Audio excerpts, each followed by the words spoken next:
to go ahead and, as promised, talk about the Rams and 49ers. Starting off with the Rams, let's go ahead and dive into it.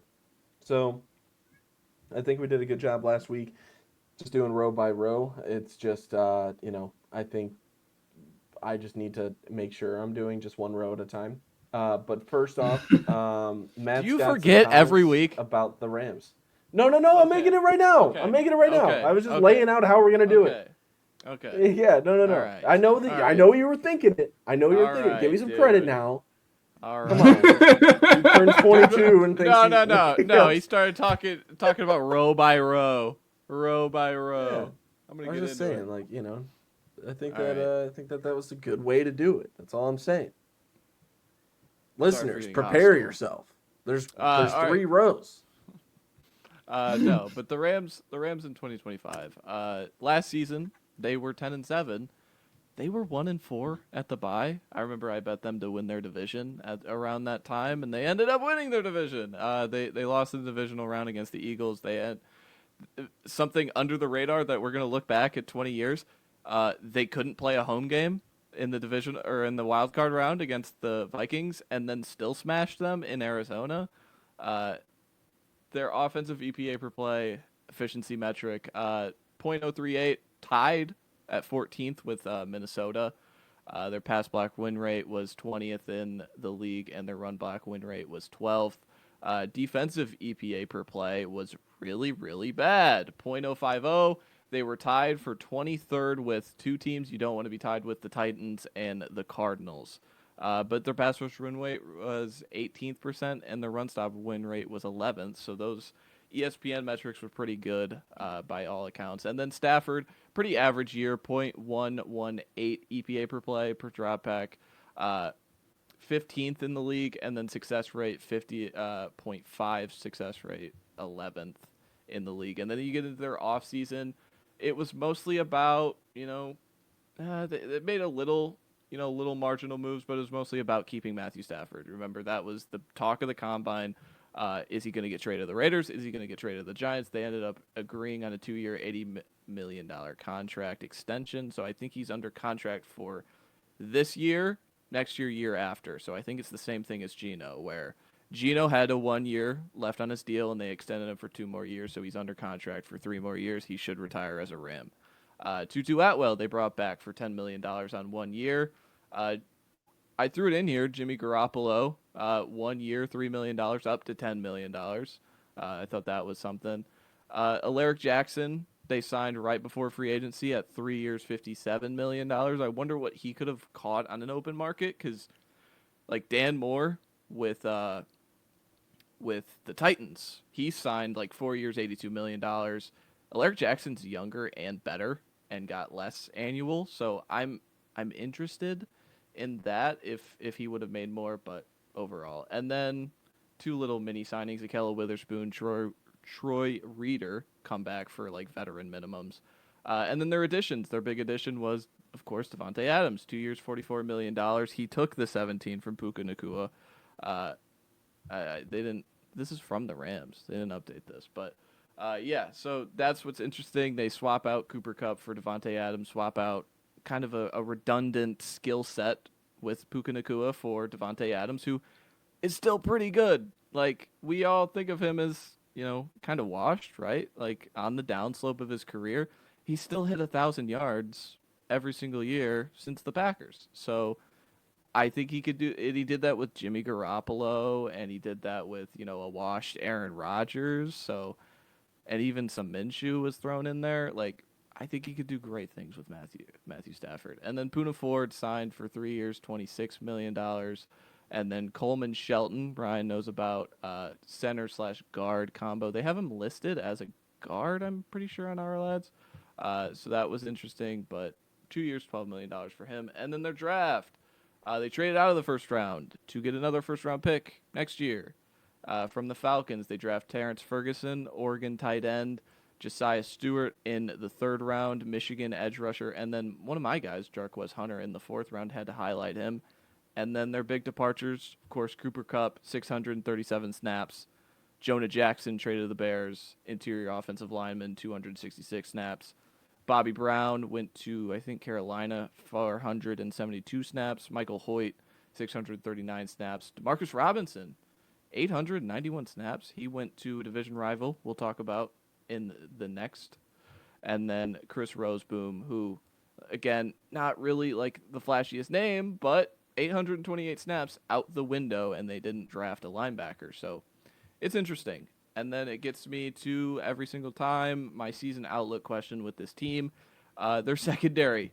I talked about with the Packers on the opening of this live stream, but you get into the Rams secondary the same way. And ironically enough, like Jalen Ramsey is coming up on, by the time people seeing this on YouTube as a, posted video, maybe Jalen Ramsey is a Ram because I look at this secondary right now. Darius Williams, Ahkello Witherspoon we talked about got re-signed. Quentin Lake, Darian Kendrick is still around. Kobe Durant.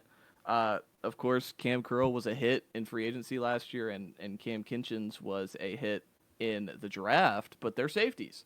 So their overall secondary is very young and just it's lean.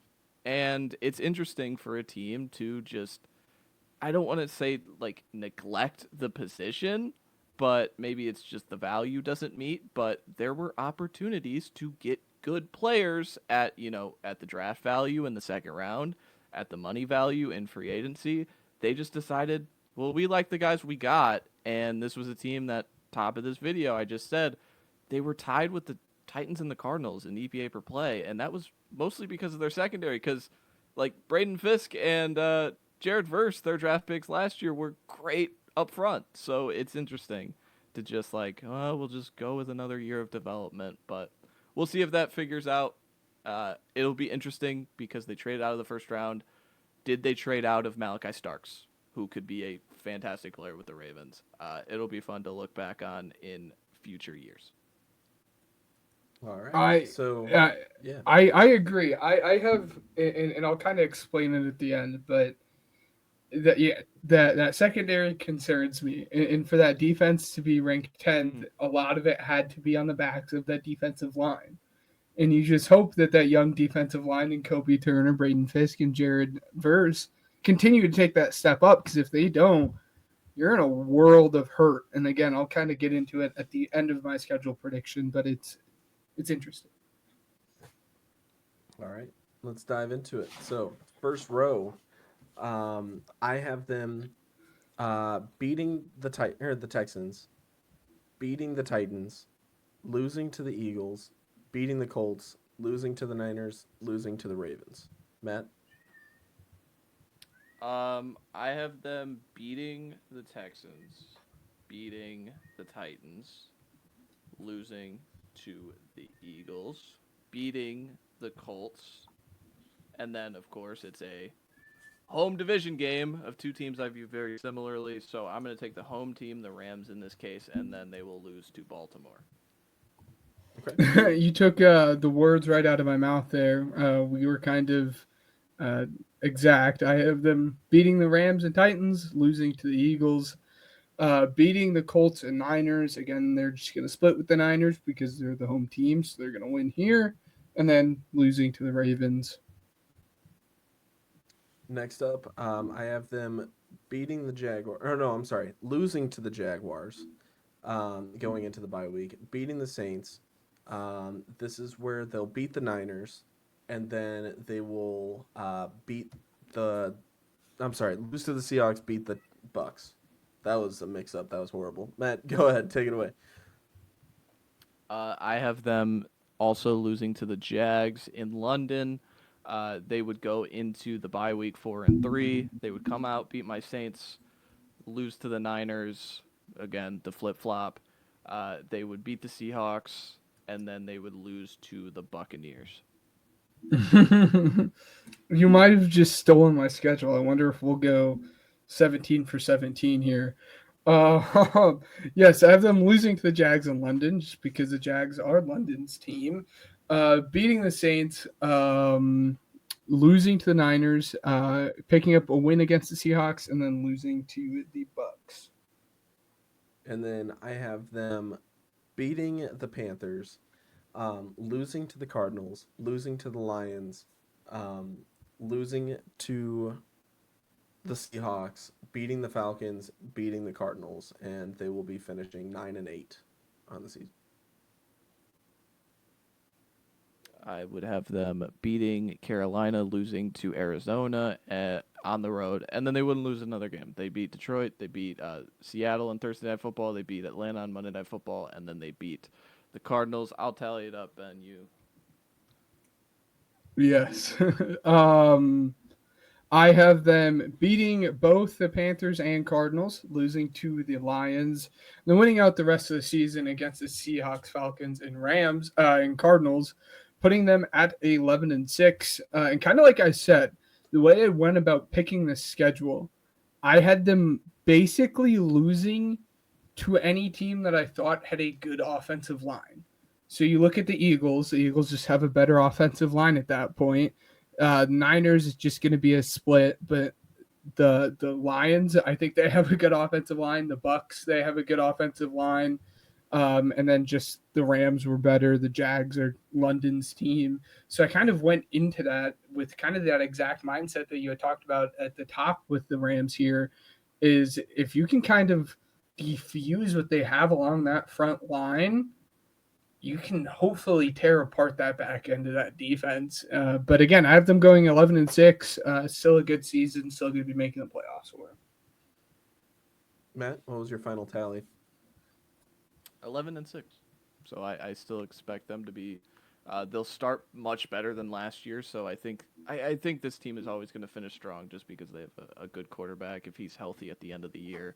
But I like the little incremental moves they made of getting Poona Ford and Devontae Adams to just sure out the roster.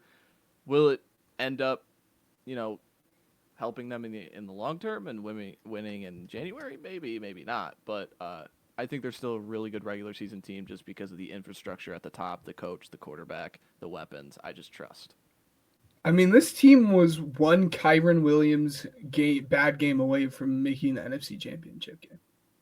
It's just Yeah, crazy. What was it?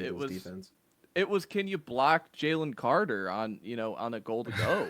Because I have no doubt in my mind that McVay goes for 2 there, because it's a snow game. It's we don't want to live with the fact of having to stop Saquon again. Let's go win it on the field, and they couldn't block Jalen Carter. He was the most dominant player in that. Ironically, went Aaron Donald mode. So yeah. So to wrap that up, I had them at 9-8, and then Ben and Matt both had them at 11-6. So moving